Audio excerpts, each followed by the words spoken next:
Thank you. Yeah, I'm glad that Pete wrote that letter after I'd introduced him to Shane.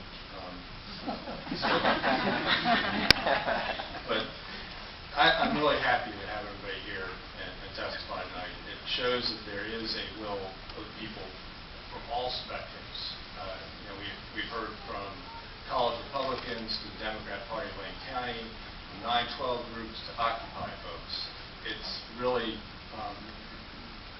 great to see such a diverse group of our citizens speak out in favor of our constitutional rights.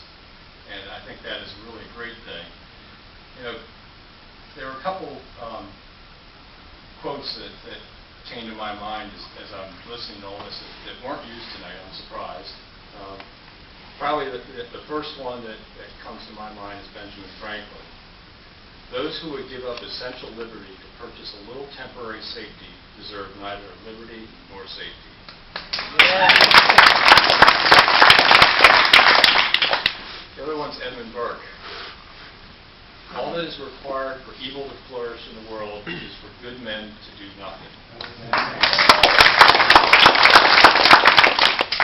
Under our home rule charter, we are the good men that can either do something or do nothing. And I really think it's important that Lane County take a very affirmative stance against the possible unconstitutional interpretations of Section 1021 and 1022 of the 2012 National Defense Authorization Act. And I think we need to have maybe some legal counsel on our ability to even go as far as nullification language and how effective that is or not. But I do think at the very least, we need to have a strong resolution against the act and request an amendment of it. In addition, I think we should ask that county resources not be utilized for the carrying out of any use of this act in unconstitutional manners. And I would even go as far as looking to have provisions in that ordinance that would hold people accountable and prosecute them for assisting in the enforcement.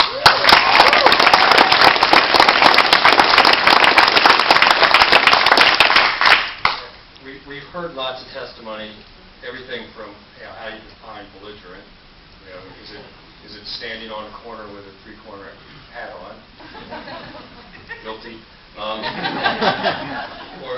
Or is it setting up a tent in a public plaza?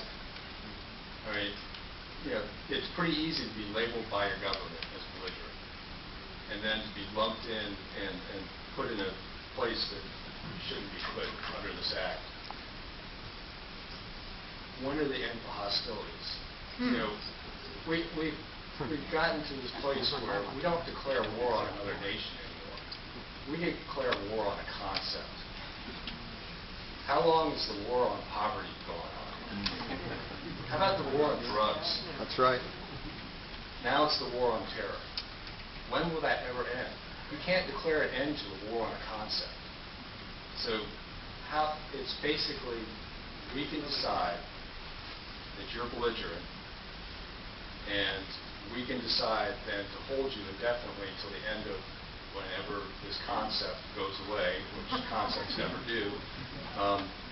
So to me, this is really very bad law, and I think it is up to us as sovereign citizens to decide to not help in the enforcement of this law, to not aid in the implementation of this law, and possibly go as far as nullification, depending on whether our ability to do that as a commission. So I would urge the rest of the commission to support having staff come back with some of those options and language for ordinances that we can pass.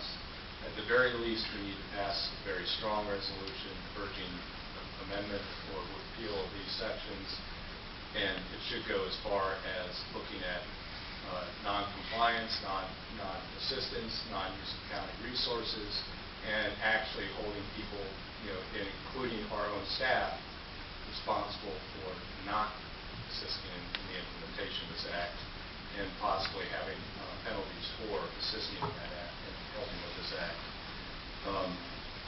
And that's really, I feel pretty strongly about this. It's pretty surprising when you can put so many people from such a diverse group together. I am one of those people that owns one of these little things. It's a Declaration of the Constitution. Mine comes from the Cato Institute. Yours might come from somewhere else, but it's pretty beat up because I carry it around. I think that we need to, as a county, be those good men and take action so evil can't flourish.